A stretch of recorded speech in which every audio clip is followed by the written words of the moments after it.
할렐루야. 오늘 저는 여러 성도님들과 함께 복 있는 사람의 신앙과 삶, 이런 제목으로 시편 1편을 중심으로 해서 은혜를 나누겠습니다. 시편 1편은 복 있는 사람은 악인들의 꾀를 따르지 아니하며 죄인들의 길에 서지 아니하며 오만한 자들의 자리에 앉지 아니하고, 이렇게 시작되고 있죠. 그러니까 복 있는 사람은 이러한 삶을 살 것이다. 억지로 이렇게 살려고 해서 안 되고, 존재적으로 하나님의 은혜 안에 머물면서 하나님의 돌보심을 받는 그런 사람이라야 이러한 삶을 살 수 있을 것이다. 이런 해석이 가능한 말씀이에요. 그래서 복 있는 사람은 악인들의 꾀를 따르지 아니하며 죄인들의 길에 서지 아니하며 오만한 자들의 자리에 앉지 아니하고 오직 여호와의 율법을 즐거워하여 그의 율법을 주야로 묵상하는도다. 그는 시냇가에 심은 나무가 철을 따라 열매를 맺으며 그 잎사귀가 마르지 아니함 같으니 그가 하는 모든 일이 다 형통하리로다. 할렐루야. 참 복된 말씀이죠. 그래서 오늘 이 말씀을 우리가 깊이 생각하면서 함께 은혜를 나누고자 하는 겁니다. 자, 그럼 다시 앞부분을 보면 복 있는 사람은 세 가지 일을 하지 않는다 그랬어요. 첫째는 악인들의 꾀를 따르지 아니하며, 둘째 죄인들의 길에 서지 아니하며, 셋째 오만한 자들의 자리에 앉지 아니하고. 자, 이렇게 기록되어 있는데 이 1, 2, 3번이 사실은 점점 더 타락의 도가 깊어가는 걸 말한다고 볼 수 있어요. 그래서 처음에는 악인들의 꾀를 따라서 이끌려 살아가기 시작합니다. 복 없는 사람이 그런 거죠. 당연히 복 있는 사람은 그렇게 안 산다는 거예요. 그래서 자기 자신의 탐욕에 이끌리는 것 같은데 그게 보면 악인들의 꾀더라 하는 거죠.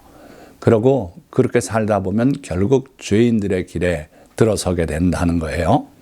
그리고 거기서 돌아오지 않고 회개하지 아니하면 결국은 본인이 복 있는 사람이 아닌 오만한 자가 되어서 그 오만한 자들의 자리에 함께 어울려 앉게 된다.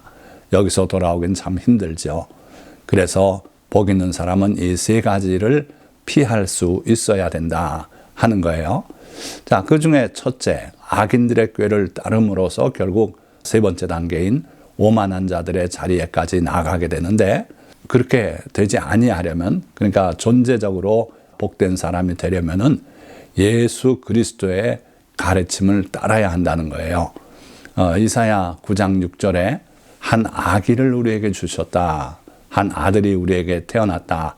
그 메시아 예수 그리스도의 탄생을 예언하는 말씀이죠. 거기에 보면 그의 이름이 뭐라고 불린다 그랬어요? 기묘자라 모사라.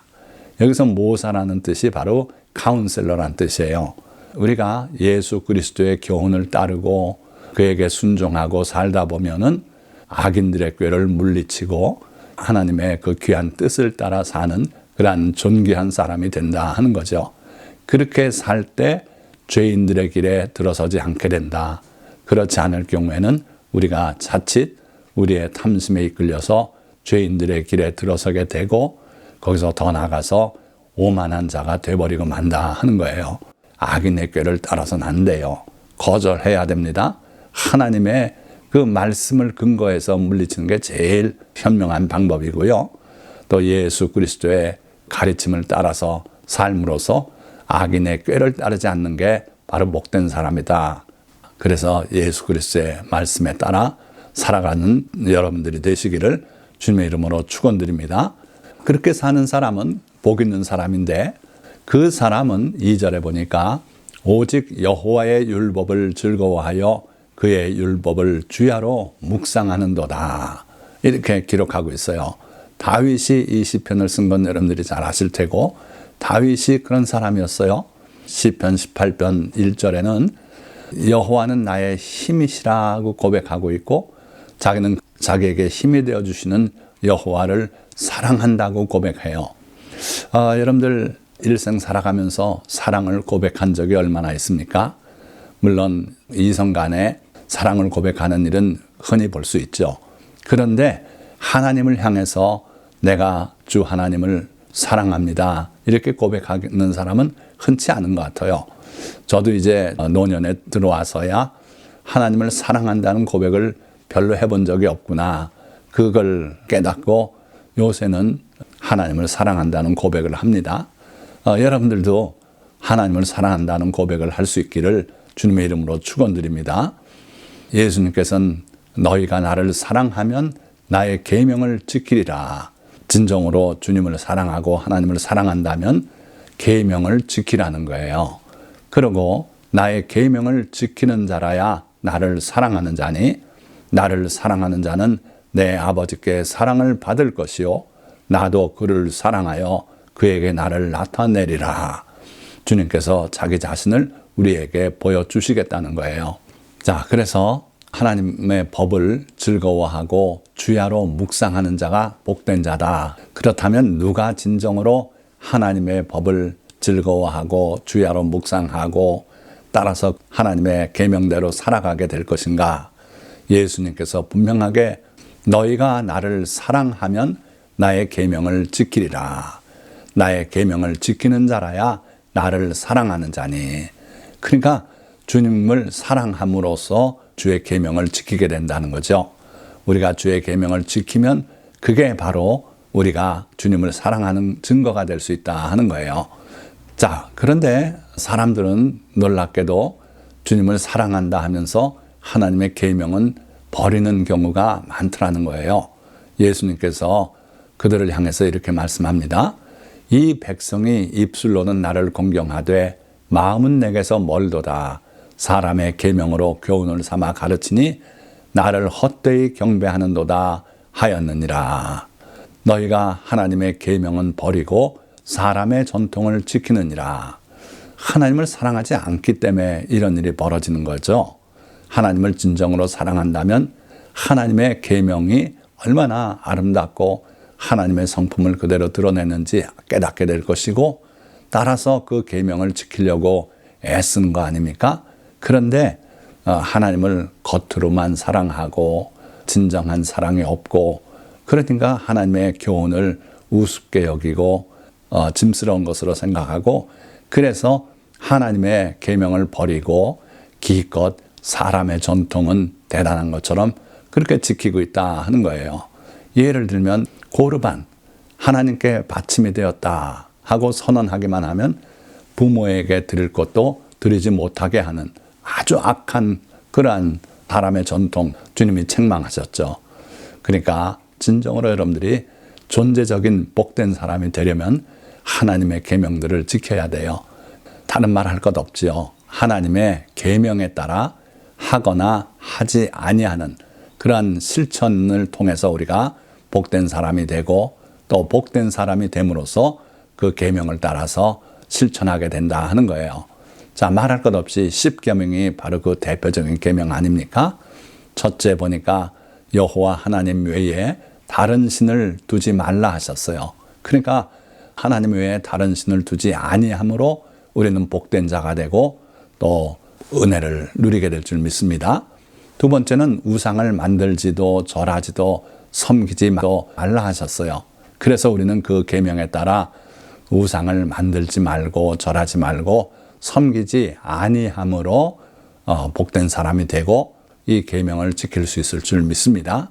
그리고 셋째로는 하나님의 이름을 망령되이 일컫지 말라고 하셨는데, 그 계명대로 우리는 하나님의 이름을 함부로 쓰거나 하지 아니함으로 복된 사람이 되고 이 계명을 준수할 수 있을 줄 믿습니다. 안식일 계명, 부모 공경의 계명은 함으로써 우리가 복된 사람이 되고 은혜 가운데 살게 되는 계명이죠. 또 나머지 계명들, 살인하지 말라, 간음하지 말라, 도둑질하지 말라, 이웃에 대하여 거짓 증거하지 말라, 이웃의 집이나 아내나 남종이나 여종이나 탐내지 말라. 이 나머지 계명들은 모두 로가 붙어 있어요. 하지 말라는 거죠. 그래서 이 계명들대로 살인하지 아니함으로, 간음하지 아니함으로, 도둑질하지 아니함으로, 이웃에 대하여 거짓 증거하지 아니함으로, 그리고 탐내지 아니함으로 주님의 계명을 준수할 수 있고, 그리함으로 복된 자가 되고 복된 자가 되어서 이런 계명을 준수할 수 있을 줄 믿습니다. 자, 그러면 이 10계명에서 우리가 예를 보았듯이 아니하는 것이 더 많아요. 하지 말아야 되는 것이 주님의 계명에서 더 많은 비중을 차지하고 있다. 그래서 아니함으로 복된 자가 되는 내용을 먼저 살펴봅니다. 10계명은 이미 말씀드렸으니까 그 외에 여러분들이 혹시라도 등한히 여기고 또는 관심이 없었던 계명이 있다면 오늘 이 설교 말씀을 통해서 반드시 이 계명들을 준행하며 사는 여러분들 되시기를 주님의 이름으로 부탁드립니다. 그래야 복된 사람이 되는 것이고 복된 사람이 되어야 또 이 계명을 준수할 수 있는 것이에요. 자, 신명기 18장 9절에서 12절 내 하나님 여호와께서 내게 주시는 땅에 들어가거든 너는 그 민족들의 가증한 행위를 본받지 말 것이니 점쟁이나 기륭을 말하는 자나 요술하는 자나 무당이나 진언자나 신접자나 박수나 초혼자를 너희 가운데 용납하지 말라. 이런 일을 행하는 모든 자를 여호와께서 가증히 여기시나니 이런 가증한 일로 말미암아 내 하나님 여호와께서 그들을 내 앞에서 쫓아내시느니라. 자, 이스라엘이 뭐가 잘나서 하나님이 택하시고 그 가나안 땅을 기업으로 주시고 거기에 먼저 살던 족속들은 다 몰아내고 진멸하셨는가? 그들이 하나님 앞에 가증한 존재가 되었기 때문에 그 땅이 그들을 용납할 수가 없고 하나님께서 용납할 수가 없어서 그들을 멸하고 이스라엘을 거기에 대신 심으려고 하셨다는 거예요. 왜 그렇다고요? 무속에 젖어서 온갖 하나님께서 가증히 여기는 일들을 했어요. 그들 자체가 가증히 여김받을 수밖에 없는 존재가 되고 말았어요. 그래서 그들을 쫓아내신다 하는 거예요. 그런데 놀라운 것은 우리도 잘못하면 그렇게 될 수 있다는 겁니다. 13절 너는 내 하나님 여호와 앞에서 완전하라. 내가 쫓아낼 이 민족들은 기륭을 말하는 자나 점쟁이의 말을 듣거니와 내게는 내 하나님 여호와께서 이런 일을 용납하지 아니하시느니라. 너희도 만약 그런 일을 하면은 하나님이 용납하지 않고 너희도 쫓아내실 것이다 하는 경고의 말씀이기도 해요. 또 예레미야 선지자도 나라가 결국 그렇게 해서 쫓겨나갈 그 시점에 그를 통해 하신 말씀이죠. 너희 중에 있는 선지자들에게와 점쟁이에게 미혹되지 말며 너희가 꾼 꿈도 고지 듣고 믿지 말라. 그러니까 오늘 우리 대한민국이 예수 그리스도를 받아들여서 복된 나라가 되고 전국에 십자가가 우뚝우뚝 솟고 그리고 밤이면 십자가의 불이 밝게 빛나고 하는 복된 나라가 되었어요. 그런데 이제 와서 온갖 무속이 들끓고 그들에게 순종하고 물어보고 이런 나라가 되면은 회개하지 않으면 우리가 하나님 앞에 가증한 존재가 돼서 쫓겨날 수도 있지 않나 하는 거예요. 그래서 여러분들 회개하십시다. 교회가 먼저 회개 운동에 앞장서서 대한민국의 모든 무속이 물러가도록 기도하고 사회를 밝혀야 될 줄 믿습니다. 자, 또 두 번째는 피를 먹지 아니함으로 우리가 복된 사람이 될 수 있다. 신명기 12장 25절 너는 피를 먹지 말라. 내가 이같이 여호와께서 의롭게 여기시는 일을 행하면 너와 내 후손이 복을 누리리라. 너희는 기름과 피를 먹지 말라. 이 기름이라는 것은 짐승의 내장에 덮여있는 그런 다량의 기름기를 말하는 겁니다.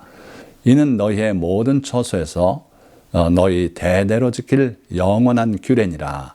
그러니까 피와 또 기름 덩어리 이런 것들은 먹을 것이 안 된다 하는 거예요. 우리 대한민국에는 오래전부터 이렇게 장터에 가면 선지 해장국도 팔고 선지 순대도 팔고 하는데 이거 꺼리지 않고 먹는 분들 많아요. 그리스도인들 중에.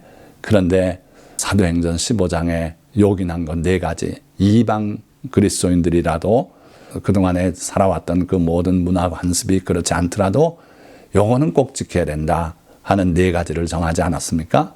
그게 우상에 더러운 것, 즉 우상의 제물 먹지 말라는 것, 또 피 먹지 말라는 것, 그리고 음행하지 말라는 것, 그리고 목매달아 죽인 짐승 먹지 말라는 것. 그 피를 쏟아내지 않고 목매달아서 그냥 죽은 채로 두들겨서 피가 근육에 배게 하고 그걸 먹고 하는 것은 피 먹는 거나 마찬가지예요. 그래서 요긴한 건 네 가지는 꼭 지켜야 된다. 자, 레위기 17장 11절 하반절에서 14절 말씀 보니까 내가 이 피를 너희에게 주어 제단에 뿌려 너희의 생명을 위하여 속죄하게 하였나니 생명이 피에 있으므로 피가 죄를 속하느니라. 모든 생물은 그 피가 생명과 일체라. 그러므로 내가 이스라엘 자손에게 이르기를 너희는 어떤 육체의 피든지 먹지 말라 하였나니 모든 육체의 생명은 그것의 피인즉 그 피를 먹는 모든 자는 끊어지리라. 할렐루야. 아멘. 두려운 말씀이지만 아멘 할 수밖에 없어요. 왜냐하면 생명이 피에 있다. 모든 육체의 생명은 그 피에 있다. 그래서 피는 먹지 말라고 했다. 피를 먹는 모든 자는 끊어질 것이다. 하나님과의 관계가 단절되면 우리가 구원받을 수 없을 거 아닙니까? 그렇습니다. 그래서 피에 대한 계명은 반드시 지켜야 된다. 이것은 살인하지 말라는 계명과 다름없고, 그래서 여러분들 오늘부터라도 이 계명을 존중히 여기고 준행하는 성도가 되시기를 주님의 이름으로 축원드립니다. 자, 그 다음에는 버려둠으로, 엉뚱한 말씀 같지만 버려둠으로 우리가 복된 사람이 될 수 있다는 겁니다. 레위기 19장 9절에서 10절 말씀을 보니까 너희가 너희의 땅에서 곡식을 거둘 때에 너는 반모퉁이까지 다 거두지 말고 내 떨어진 이삭도 줍지 말며 내 포도원의 열매를 다 따지 말며 내 포도원에 떨어진 열매도 줍지 말고 가난한 사람과 거류민을 위하여 버려두라. 나는 너의 하나님 여호와이니라. 버려두라 그러셨어요. 따라서 여러분들이 버려두라는 이 말씀에 순종해서 버려둠으로써 하나님의 은혜 가운데 들어갈 수 있을 줄 믿습니다. 자, 뭘 버려두라고요? 곡식을 거둘 때 다 거두지 말고 모퉁이에 있는 것들은 남겨두고 또 떨어진 이삭도 줍지 말고 거기 버려두라는 거예요. 포도원의 열매도 다 따지 말고 일부러 좀 남기고 또 감람나무도 그렇고요. 가난한 사람들 또 거류민들을 위해서 버려두라. 하나님의 자비롭고 은혜로우신 법이 아닙니까?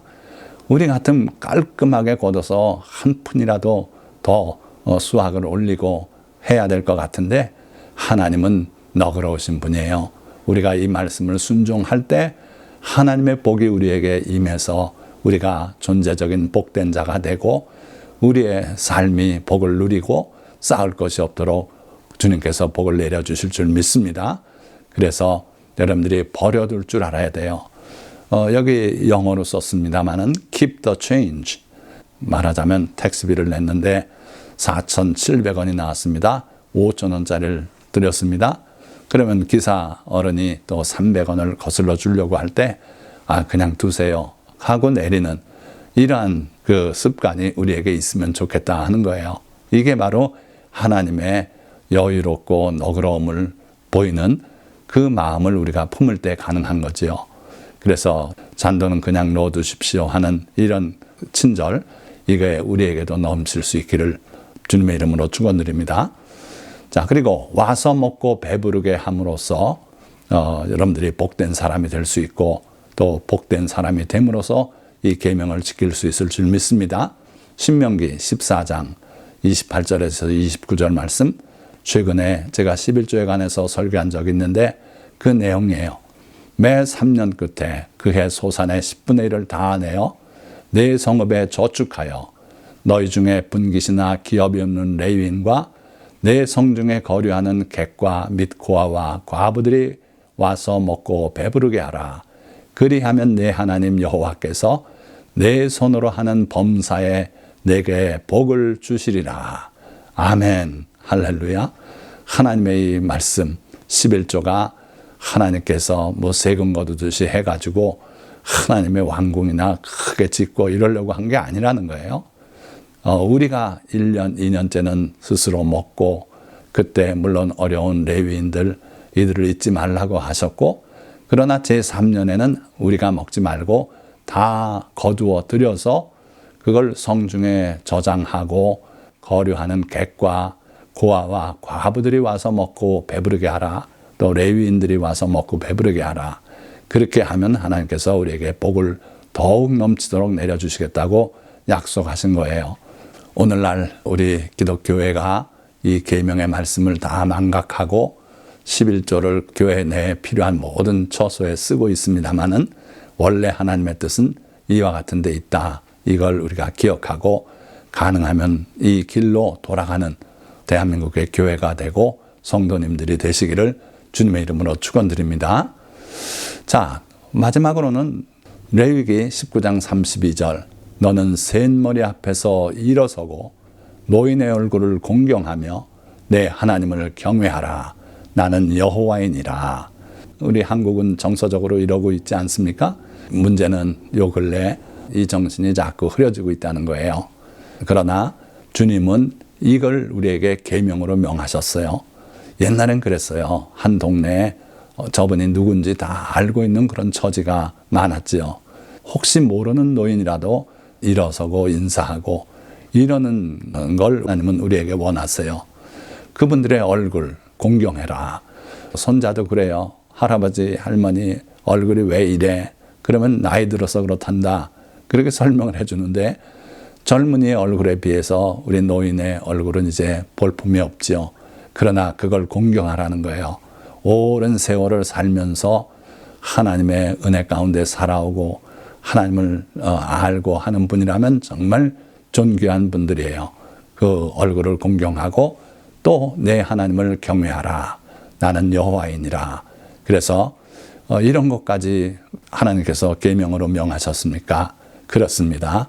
그래서 여러분들이 이런 계명이 있다는 것도 기억하시고 셋머리 앞에 일어설 줄 알고 또 교통약자석으로 표시된 그런 부분들이 있을 때는 반드시 노인들에게 양보할 수 있는 그런 여러 성도님들이 되시기를 축원드립니다. 자, 그러면 마지막 단락입니다. 복 있는 사람의 삶, 시편 1편 3절이에요. 그는 시냇가에 심은 나무가 철을 따라 열매를 맺으며 그 잎사귀가 마르지 아니함 같으니 그가 하는 모든 일이 다 형통하리로다. 할렐루야. 놀라운 복을 약속하고 계세요. 그래서 복 있는 사람은 하나님의 계명대로 그렇게 사는 사람이 복된 사람이고 또 복된 사람이 되어야 그 하나님의 계명대로 살 수 있다. 그런데 그와 같이 산다면 그는 시냇가에 심은 나무가 될 것이다. 시냇가에 심은 나무는 말라 비틀어지는 법이 없습니다. 철을 따라 풍성한 열매를 맺고 그 잎사귀가 가뭄이 와도 마르지 아니함같이 그렇게 푸르청청하고 그가 하는 모든 일이 다 형통하리로다. 그러나 악인들은 그렇지 아니하며 오직 바람에 나는 겨와 같도다. 그러므로 악인들은 심판을 견디지 못하며 죄인들이 의인들의 모임에 들지 못하리로다. 무릇 의인들의 길은 여호와께서 인정하시나 악인들의 길은 망하리로다. 할렐루야. 말씀을 맺겠습니다. 우리는 존재적으로 복 있는 사람이 되어야 합니다. 그래야 주님의 은혜 안에서 복된 삶을 살 수 있기 때문입니다. 존재적으로 복 있는 사람은 악인들의 꾀를 따르지 않으며 죄악된 길에 발을 들여놓지 않고 오만한 자의 자리에 앉지 말아야 하며 주님의 이끄심으로 그런 삶을 살게 될 것입니다. 나아가서 그는 이러한 악을 떠나 주님을 사랑하며 주님의 계명, 곧 주님의 말씀을 즐거워하며 묵상하고 실천하는 삶을 살게 될 것입니다. 그럴 때 우리는 주님의 은혜로 시냇가에 심겨진 나무처럼 때를 따라 열매를 맺으며 가뭄에도 잎사귀가 마르지 않고 모든 일이 형통하게 될 것입니다. 오늘 이 설교를 시청하신 모든 분들이 이런 복된 사람이 되시기를 예수 그리스도의 이름으로 축원드립니다. 기도하겠습니다.